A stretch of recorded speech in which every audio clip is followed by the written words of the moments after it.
उस समय सोचा नहीं था। आज मैं सोचता हूँ कि एक म्यूजिक डायरेक्टर का क्रिएटिविटी किस तरह से वो डेडिकेटेड होता था एक गाने के पीछे। মেলোডি কিং কুমার শানু উপমহাদেশের ৫ জন বেস্ট সিঙ্গারের মধ্যে অন্যতম। শানুদা বাংলা তথা বলিউডের সঙ্গীত জগতের উজ্জ্বলতম নক্ষত্র, যার কণ্ঠের জাদুতে 90s সঙ্গীত প্রেমীরা আজও আত্মহারা। कुछ ना कहो कुछ भी ना कहो। ভারতীয় সঙ্গীতের একটা অধ্যায়ের নাম কুমার শানু। তিনি কখনো জুটি বেঁধেছেন অলকা ইয়াগনিকের সাথে, কখনো অনুরাধা, তবে যা দিয়েছেন সব সুপারহিট। मुझसे मोहब्बत का इजहार करती कोई लड़की। 90s সঙ্গীতকারদের প্রথম পছন্দের সিঙ্গার ছিলেন কুমার শানু। শানুদার কণ্ঠে যে কোনো লিরিক্স হয়ে উঠত শ্রুতিমধুর। धीरे धीरे प्यार को बढ़ाना है हद से गुजर। বাংলা তথা বাঙালির গর্ব কুমার শানু। তবে বন্ধুরা জানেন কি, এই কুমার শানুকে স্টুডিও থেকে গান না গাইয়ে চলে যেতে বলেছিলেন আর এক জনপ্রিয় বাঙালি সঙ্গীত পরিচালক পঞ্চম দা অর্থাৎ আর ডি বর্মন। আর ডি বর্মন শানুদাকে বলেছিলেন সেদিন, এ গান তোমার দ্বারা হবে না। বন্ধুরা জানেন কি সেদিন ওই গানটা কোন সিনেমার গান ছিল? সেদিন কেন আর ডি বর্মন শানুদাকে এমন নেগেটিভ কথা বলেছিলেন?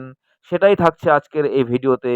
সো 90s মিউজিক লাভার বন্ধুরা, চ্যানেলটি সাবস্ক্রাইব করে শেষ পর্যন্ত থাকার আন্তরিক অনুরোধ রইল। तो मैं बड़ा दुखी हो गया यार। मैं बोला यार गाना गाने के लिए गया और गाना नहीं गवाया उन्होंने। সালটা ছিল 1994 সাল। বলিউড ফিল্ম ডিরেক্টর বিধু বিনোদ চোপড়া তখন বানাচ্ছিলেন একটা লাভ স্টোরি ফিল্ম। সেই ফিল্মের মুখ্য চরিত্রে ছিলেন অনিল কাপুর ও মনীষা কৈরালা। বন্ধুরা নিশ্চয়ই বুঝতে পেরেছেন কোন সিনেমার কথা বলছি। হ্যাঁ, 1942 এ লাভ স্টোরি মুভি। আর এই সিনেমার সঙ্গীত পরিচালক ছিলেন আর ডি বর্মন অর্থাৎ পঞ্চম দা। আর এই সিনেমার গান রেকর্ডিং করার জন্য তিনি ফিল্ম স্টুডিওতে ডাকেন কুমার শানুকে। সেদিন কুমার শানু স্টুডিওতে উপস্থিত হলে পঞ্চম দা শানুদাকে একেবারে আপাদমস্তক পর্যবেক্ষণ করে বলেন, আজ কোনো গান রেকর্ডিং হবে না, তুমি এখন আসতে পারো। কথা বলে শানুদাকে পরের দিন আসতে বলেন পঞ্চম দা অর্থাৎ আর ডি বর্মন। তাই সেদিন কিন্তু গান রেকর্ডিং না করেই চলে যান শানুদা। কিন্তু পরের দিন শানুদা যখন বেশ পরিপাটি হয়ে একটু সেজেগুজে টিপটাপ ভাবে স্টুডিওতে উপস্থিত হন গান গাওয়ার জন্য, তখন শানুদাকে দেখে খুব খুশি হন পঞ্চম দা। আর ডি বর্মনের বড় ফ্যান ছিলেন কুমার শানু। কুমার শানু কোনো ইতস্তত না করে পঞ্চমদাকে জিজ্ঞেস করলেন, দাদা কাল আপনি আমাকে গানটা কেন গাইতে দিলেন না? दादा क्या हो गया কি হয়েছে বাংলায় বললাম, বাঙালি में बोला। আর তখন পঞ্চমদা বলেন, গানটি আমরা অর্থাৎ গীতিকার, সুরকার, প্রডিউসার মিলে বেশ কয়েক মাস পরিশ্রম করে বানিয়েছি। গানটিতে অভিনয় করবেন একজন হ্যান্ডসাম হিরো, একজন সুন্দরী হিরোইন। আর এই হিরোকেই আমি সিঙ্গারের মধ্যে দেখতে চেয়েছিলাম। আর তোমাকে সেদিন দেখার পর আমার কোনোভাবেই মনে হয়নি যে তুমি সঠিকভাবে গানটি গাইতে পারবে। তাই তোমাকে পরিপাটি হয়ে আসতে বলেছিলাম। यार तूने दाढ़ी नहीं बनाया, देख दाढ़ी मुंह पे दाढ़ी लगा हुआ है, पूरा दाढ़ी रखा हुआ है, तेरा कपड़े भी ढंग का नहीं है, कुछ नहीं है, ऐसा करके नहीं गाएंगे। তাই পরের দিন শানুদা যখন বেশ পরিপাটি হয়ে সেজে গুজে টিপটাপ ভাবে স্টুডিওতে উপস্থিত হন গান গাওয়ার জন্য, তখন খুব খুশি হলেন পঞ্চম দা। तो मैं तो सबसे पहले उस दिन जो गया मैंने पहले ही दाढ़ी बनाया, फिर उसके बाद चकाचक ड्रेस ब्रेस पहन के फर्स्ट क्लास एकदम। আর সেদিন আর ডি বর্মনের সুরে কুমার শানুর কণ্ঠে সেই জনপ্রিয় গানটি রেকর্ডিংও হয়ে গেল। एक लड़की को देखा तो ऐसा लगा।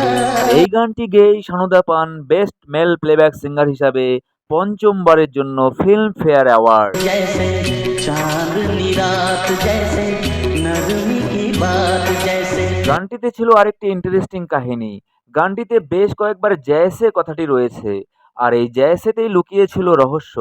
কারণ রেকর্ডিং করার সময় আর ডি বর্মন শানুদাকে বলেছিলেন প্রতিটা জয়সে উচ্চারণ যেন তিনি আলাদা আলাদা সুরে করেন।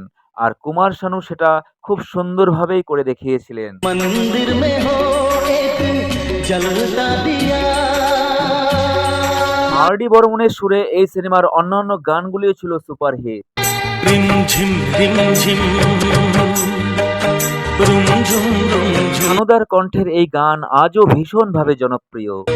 तुम हम तुम चलते हैं। পঞ্চমদার কামব্যাক ফিল্ম ছিল এটি। कुछ ना कहो कुछ भी ना कहो। এই সিনেমার প্রতিটা গান আজও ভীষণভাবে জনপ্রিয়। रूठ न जाना तुमसे कहूँ तो मैं কিন্তু খুব দুঃখের বিষয়, এই সিনেমার গানগুলির সাফল্য তিনি দেখে যেতে পারেননি। পঞ্চমদার অকাল মৃত্যু হয় এই ছবি মুক্তির আগেই। আর পঞ্চমদার এভাবে চলে যাওয়া বলিউড সঙ্গীত জগতে অপূরণীয় অপূরণীয় ক্ষতি। পঞ্চমদা বেঁচে থাকবেন তার সুরের জাদুতে। कुछ ना कहो, कुछ भी ना कहो।